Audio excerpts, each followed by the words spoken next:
हौसले भी किसी हकीम से कम नहीं होते, हर तकलीफ में ताकत की दवा देते हैं।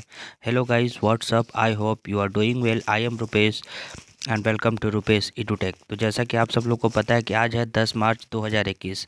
तो 10 मार्च 2021 के इम्पोर्टेंट करंट अफेयर्स को हम चलिए डिस्कस करते हैं। अगर इस लेक्चर का पीडीएफ आप सब लोगों को चाहिए तो आप सब मेरे वीडियो के डिस्क्रिप्शन में दिए हुए टेलीग्राम लिंक को फॉलो करके इस वीडियो लेक्चर का पीडीएफ आप सब डाउनलोड कर सकते हैं। और मेरे चैनल को लाइक, शेयर और सब्सक्राइब करना ना भूलें। तो चलिए 10 मार्च 2021 के इम्पोर्टेंट करंट अफेयर्स को डिस्कस करते हैं। पहली जो खबर आ रही है, पहला जो हमारा इम्पोर्टेंट करंट अफेयर्स है जो कि एग्ज़ाम के पॉइंट ऑफ व्यू से काफ़ी इम्पोर्टेंट है। जो है वो है सिमलीपाल बायोस्फीयर रिजर्व किस भारतीय राज्य में स्थित है? तो इसका उत्तर है उड़ीसा। कौन से राज्य में है? उड़ीसा में स्थित है। आइए सिमलीपाल बायोस्फीयर रिजर्व के बारे में जानते हैं। क्या है ये सिमलीपाल बायोस्फीयर रिजर्व? जो है वो सिमलीपाल राष्ट्रीय उद्यान और बाघ रिजर्व के साथ साथ इसके आसपास के क्षेत्र सिमलीपाल बायोस्फीयर रिजर्व में शामिल है। यह उड़ीसा के पूर्वी घाट के पूर्वी छोर में स्थित है। सिमलीपाल नामक सिमूल से लिया गया है। सिमलीपाल कहाँ से लिया गया है? तो सिमूल से लिया गया है, जिसका अर्थ क्या होता है? रेशम का पेड़। रेशम का पेड़ होता है उसका अर्थ। हाल ही में इस राष्ट्रीय उद्यान में आग लग गई थी। हाल ही में इसका क्या लगी थी? आग लग गई थी, इसलिए चर्चा में बना हुआ है। तो सिमलीपाल बायोस्फीयर रिजर्व कहाँ स्थित है? तो उड़ीसा राज्य में स्थित है। आइए दूसरा देखते हैं। दूसरा कह रहा है कि हाल ही में किस एनजीओ ने वैश्विक राजनीति, अधिकारों और स्वतंत्रता पर अपनी वार्षिक रिपोर्ट प्रकाशित की? तो उस एनजीओ का नाम है freedom house. Freedom house American सरकार द्वारा अमेरिका द्वारा वित्त पोषित जो है एनजीओ फ्रीडम हाउस, अमेरिका द्वारा क्या है वित्त पोषित जो एनजीओ है फ्रीडम हाउस, उसने क्या किया है कि एक वैश्विक राजनीतिक अधिकारों और स्वतंत्रता पर अपनी रिपोर्ट प्रकाशित की है। ठीक है, और इसने भारत की स्थिति को मुक्त से आंशिक रूप से मुक्त कर दिया है। और भारत की स्थिति इसमें कैसी दर्शाई है? तो पहले मुक्त था, अब क्या है? आंशिक रूप से मुक्त कर दिया गया है। ठीक है, आइए अगला देखते हैं। अगला कह रहा है कि मिलियन प्लस जनसंख्या श्रेणी में ईज ऑफ लिविंग इंडेक्सेस 2020 के अनुसार कौन सा शहर सर्वश्रेष्ठ शहर के रूप में उभरा? तो इसका करेक्ट आंसर है बेंगलुरु। बेंगलुरु सिटी जो है वो सर्वश्रेष्ठ शहर के रूप में उभरा है। केंद्रीय आवास और शहरी मामलों के मंत्री जो हैं, कौन मंत्री हैं? तो हरदीप सिंह पुरी। हरदीप सिंह पुरी ने क्या है, उन्होंने एक ईज ऑफ लिविंग इंडेक्स 2020 जारी किया है। ईज ऑफ लिविंग इंडेक्स 2020 जारी किया। उसके अनुसार क्या है कि बेंगलोर सबसे अच्छे शहर के रूप में उभरा है और शिमला 10 लाख से कम आबादी वाले शहरों की श्रेणी में सबसे ऊपर है। ठीक है, बेंगलोर सबसे अच्छे शहर के रूप में उभरा और शिमला क्या है कि 10 लाख से कम आबादी शहरों की श्रेणी में सबसे ऊपर है। और ये सब जितने जो शहर हैं वो 10 लाख से ऊपर की आबादी के हैं। 10 लाख से ऊपर की आबादी के। और शिमला क्या है कि 10 लाख से नीचे की जो आबादी है उसकी श्रेणी में वो सबसे ऊपर है। ठीक है, अगला कह रहा है कि बाओ धान की खेती किस भारतीय राज्य में की जाती है? तो इसका उत्तर है असम। असम में क्या है? बाओ धान की खेती की जाती है। आइए बाओ धान के बारे में जानते हैं। बाओ धान क्या होता है? लाल चावल की एक किस्म है जो लोहे से समृद्ध होती है। ठीक है, असम में ब्रह्मपुत्र घाटी में जलोढ़ मिट्टी में इसकी खेती की जाती है। इसकी खेती कहाँ की जाती है? असम में जो ब्रह्मपुत्र घाटी है, ठीक है, उसमें जलोढ़ मिट्टी में कौन सी मिट्टी में? तो जलोढ़ मिट्टी में इसकी खेती बाओ धान की जाती है। रिसेंटली क्या हुआ है कि अमेरिका में लाल चावल की पहली खेप, अमेरिका में क्या किया गया है कि बाओ धान की पहली खेप को, यानी कि लाल चावल की पहली खेप को क्या किया गया है? रवाना किया गया है। ठीक है, इस चावल की अनूठी जो विशेषता है वो ये है कि बिना किसी रासायनिक उर्वरक के उपयोग के ही इसको उगाया जाता है। इसकी सबसे जो प्रमुख विशेषता क्या है बाओ धान की, कि यह बिना किसी रासायनिक उर्वरक के उपयोग के ही उगाया जाता है। ठीक है, आइए अगला देखते हैं। अगला कह रहा है कि हाल ही में प्रकाशित नगर पालिका प्रदर्शन सूचकांक यानी कि म्युनिसिपल परफॉर्मेंस इंडेक्स MPI, ठीक है, MPI ठीक है। MPI के अनुसार कौन सा शहर मिलियन प्लस शहरों की श्रेणी में सबसे पहले स्थान पर है? तो इसका उत्तर है इंदौर। ठीक है। हाल ही में क्या किया है कि केंद्र सरकार ने नगर पालिका प्रदर्शन सूचकांक यानी कि म्युनिसिपल परफॉर्मेंस इंडेक्स MPI प्रकाशित किया है। इस सूचकांक में क्या किया है कि इंदौर को मिलियन प्लस श्रेणी की जो शहरों की श्रेणी है उसमें पहले स्थान पर रखा गया है। इसके बाद जो है इंदौर के बाद जो है सूरत और भोपाल का स्थान है। सूरत और भोपाल का स्थान है। जबकि मिलियन की से कम की श्रेणी में नई दिल्ली नगर पालिका परिषद यानी कि NDMC पहले स्थान पर रही है और उसके बाद तिरुपति और गांधीनगर का स्थान है। तो ये सब क्रम आप लोग याद रखिएगा, एग्जाम के पॉइंट ऑफ व्यू से काफ़ी ही इम्पोर्टेंट है। अगला देखते हैं। अगला कह रहा है कि प्रधानमंत्री नरेंद्र मोदी ने हाल ही में वीडियो कॉन्फ्रेंसिंग के माध्यम से भारत और किस देश के बीच मैत्री सेतु का उद्घाटन कर दिया है? तो इसका आंसर है बांग्लादेश। प्रधानमंत्री नरेंद्र मोदी ने क्या किया है कि वीडियो कॉन्फ्रेंसिंग के जरिए भारत और बांग्लादेश के बीच कौन सी नदी? तो फेनी नदी पर बने मैत्री सेतु का उद्घाटन किया है। इस नदी का आप लोग नाम याद रखिएगा, नदी का नाम है फेनी नदी पर मैत्री सेतु जो बना है उसका उद्घाटन वीडियो कॉन्फ्रेंसिंग के जरिए किया है। और यह किन किन देशों के बीच? तो भारत और बांग्लादेश के बीच। ठीक है। इसके अतिरिक्त थोड़े से और जानकारी इकट्ठा करते हैं कि इसके अतिरिक्त PM ने क्या किया कि त्रिपुरा में, ठीक है, कई बुनियादी ढांचा परियोजनाओं का उद्घाटन और शिलान्यास भी किया। वर्ष 2009 से 2014 के बीच केंद्र सरकार से त्रिपुरा को केंद्रीय विकास परियोजनाओं के लिए क्या किया? त्रिपुरा को कितने बजट मिले हैं? तो 3500 करोड़ रुपए की मदद मिली थी। ठीक है। 2009 से 2014 के बीच, जबकि 2014 से 19 के बीच 12,000 करोड़ रुपए से अधिक की मदद दी गई है। तो इस क्वेश्चन से हमें इतनी जानकारी मिलती है। आइए अगला क्वेश्चन देखते हैं। अगला कह रहा है कि राजस्थान और किस राज्य के पूर्व राज्यपाल न्यायमूर्ति अंशुमान सिंह का हाल ही में निधन हो गया है? तो इसका आंसर है गुजरात। राजस्थान और गुजरात के पूर्व राज्यपाल न्यायमूर्ति अंशुमान सिंह का हाल ही में निधन हो गया है। ठीक है। न्यायमूर्ति जो है 1998 में गुजरात का राज्यपाल नियुक्त किया गया था इनको, और वे जनवरी 1999 से मई 2003 तक राजस्थान के राज्यपाल रहे। न्यायमूर्ति सिंह इलाहाबाद उच्च न्यायालय के न्यायाधीश भी थे। न्यायमूर्ति सिंह क्या थे? इलाहाबाद उच्च न्यायालय के न्यायाधीश भी थे और 1997 में उन्हें राजस्थान उच्च न्यायालय का कार्यवाहक मुख्य न्यायाधीश भी बनाया गया था। तो इस क्वेश्चन से हमें इतनी जानकारी मिलती है। आइए अगला देखते हैं। अगला हमारा कह रहा है कि हाल ही में अदानी ग्रीन एनर्जी की इकाई ने गुजरात के कच्छ में कितने मेगावाट पवन ऊर्जा संयंत्र चालू किया है? तो इसका आंसर है 100 मेगावाट।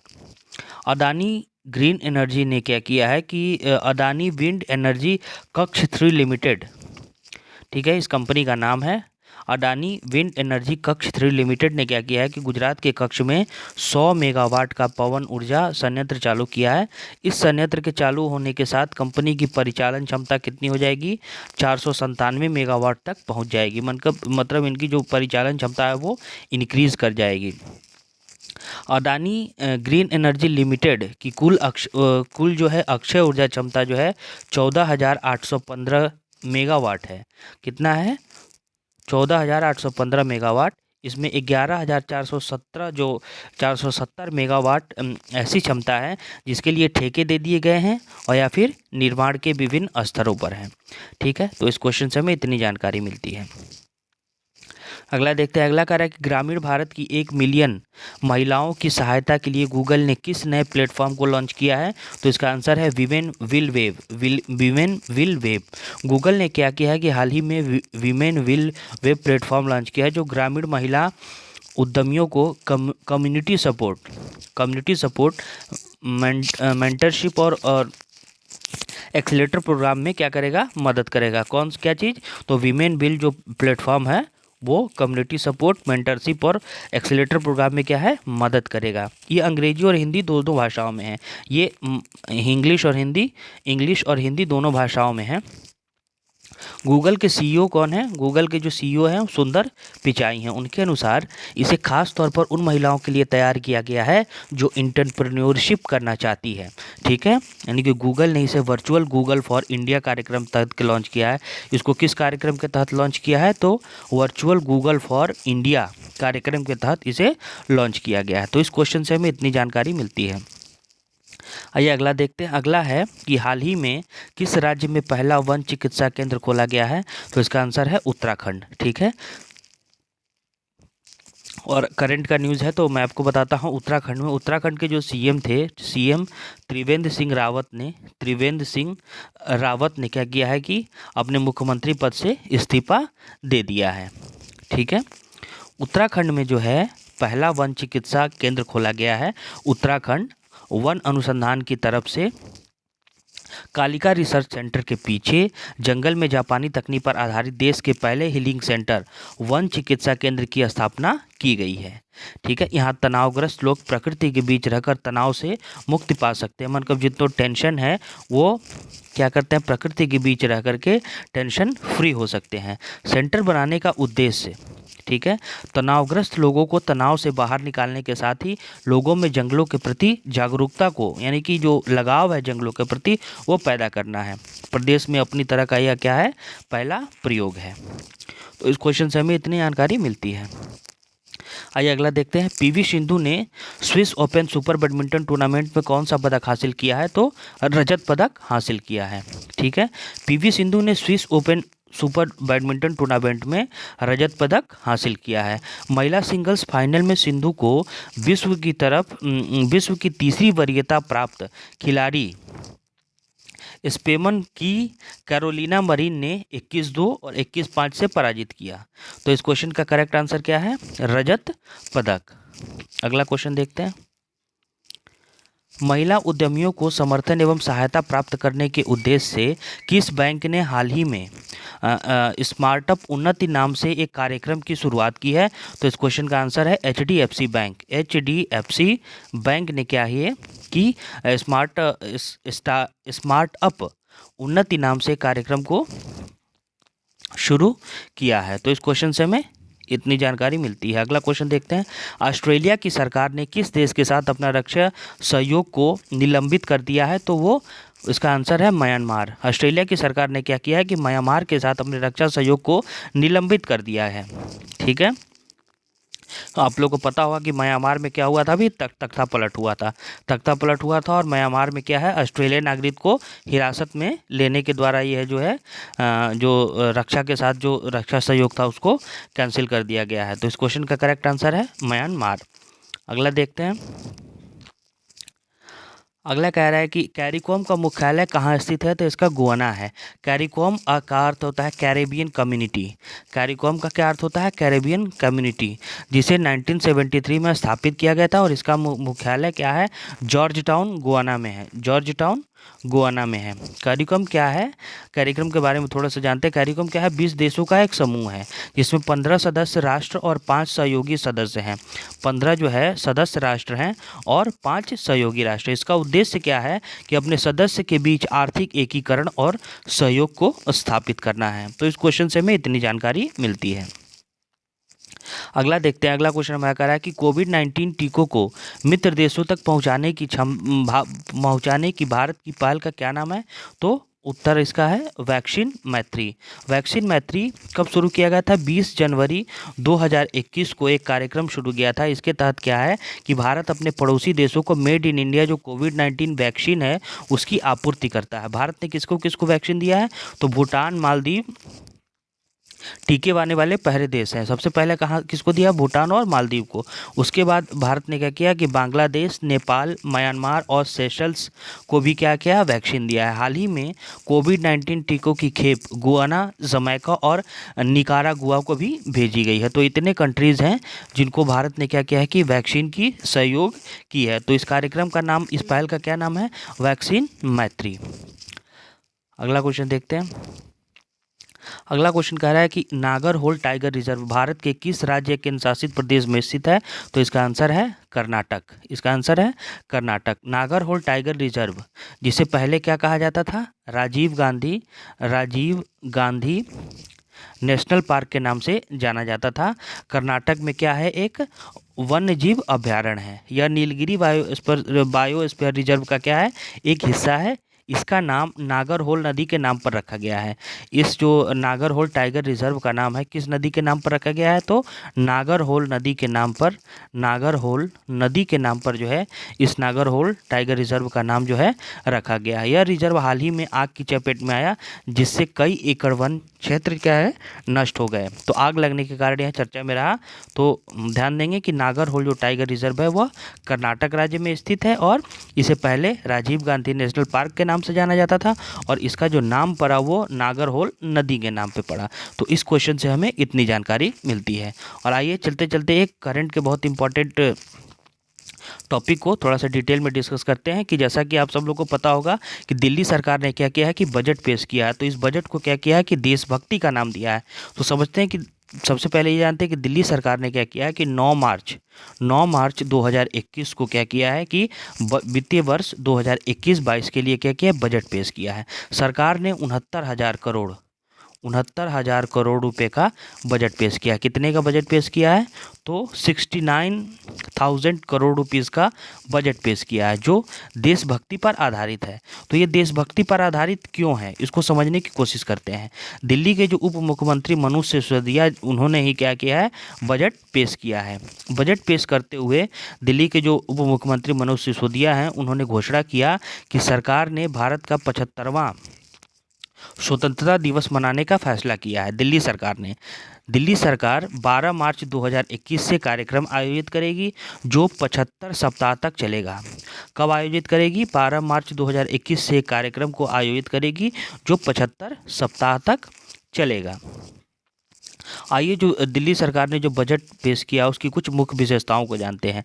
जैसा कि उप मुख्यमंत्री मनोज सिसोदिया ने बजट को पेश किया है, इसको देशभक्ति बजट का नाम क्यों दिया गया है? तो दिल्ली सरकार ने क्या किया है कि दिल्ली में 500 स्थानों पर राष्ट्रीय ध्वज फहराने के लिए उच्च मस्तूल स्थापित करने के लिए 45 करोड़ रुपए, देशभक्ति नाम इसीलिए दिया गया है कि 500 स्थानों पे क्या है कि राष्ट्रीय ध्वज लगाए जाएंगे। इसके लिए 45 करोड़ रुपए का आवंटन किया गया है। देशभक्ति काल का आयोजन शहर के स्कूलों में भी किया जाएगा। बजट में कहा गया है कि सरकार 2047 तक सिंगापुर के स्तर तक पहुंचने के लिए दिल्ली की प्रति व्यक्ति आय में वृद्धि करना चाहती है। 2047 तक क्या है कि सिंगापुर में जो लेवल है वैसा पहुंचने के लिए दिल्ली की प्रति व्यक्ति आय में क्या करना है? वृद्धि करना है। ठीक है, तो इसके लिए सरकार काम कर रही है। सरकार देशभक्ति समारोह के दौरान भगत सिंह के जीवन पर होने वाले कार्यक्रमों के लिए 10 करोड़ रुपए भी आवंटित करेगी। तो इस कारण से जो है इसे दिल्ली के बजट को देशभक्ति बजट कहा गया है। ठीक है, अगर हम दिल्ली की अर्थव्यवस्था पर नज़र डालें तो दिल्ली की जो अर्थव्यवस्था है वो सभी राज्यों और जो जितने भी केंद्र 28 राज्य, 28 स्टेट और 8 यूनियन टेरिटरीज में क्या है? 13वीं सबसे बड़ी अर्थव्यवस्था है। दिल्ली के अगर नॉमिनल जीडीपी का अनुमान अगर वित्तीय वर्ष 2017-18 के लिए करें तो 6.8 लाख करोड़ रुपए था। वर्ष 2014-15 में जो ग्रोथ रेट था वो 9.2% था। वर्ष 2017-18 में जो टर्शरी सेक्टर था उसमें दिल्ली में जीएसडीपी यानी कि जो दिल्ली स्टेट का जो अपना डोमेस्टिक प्रोडक्ट जो प्रोड्यूसिंग था वो कितना कंट्रीब्यूशन था? तो 85% था। जबकि जो सेकेंडरी और प्राइमरी सेक्टर था उसमें 12 और 3% का योगदान रहा। वहीं अगर सर्विस सेक्टर की बात की जाए तो 7.3% की जो एनुअल ग्रोथ थी उसमें दर्ज की गई। जो राष्ट्रीय राजधानी क्षेत्र, ठीक है, उत्तर भारत का सबसे बड़ा क्या है? व्यावसायिक केंद्र है। मतलब जो नॉर्थ इंडिया है उसका सबसे बड़ा क्या है कि जो दिल्ली है यानी कि दिल्ली एनसीआर जो है क्या है कि सबसे बड़ा व्यावसायिक केंद्र है। हाल के अनुमानों के अनुसार 2020 तक दिल्ली में शहरी क्षेत्र की अवस्था 2020 के अनुमानों के अनुसार 295 बिलियन थी। 295 बिलियन थी। तो ये कुछ जानकारी थी दिल्ली गवर्नमेंट ने जो अपना वित्तीय वर्ष 2021-22 के लिए जो बजट पेश किया है उसके रिगार्डिंग। ठीक है, अगर मेरा ये लेक्चर आप सबको अच्छा लगा हो तो मेरे वीडियो को लाइक शेयर और सब्सक्राइब करना ना भूलें। Thanks for watching this video.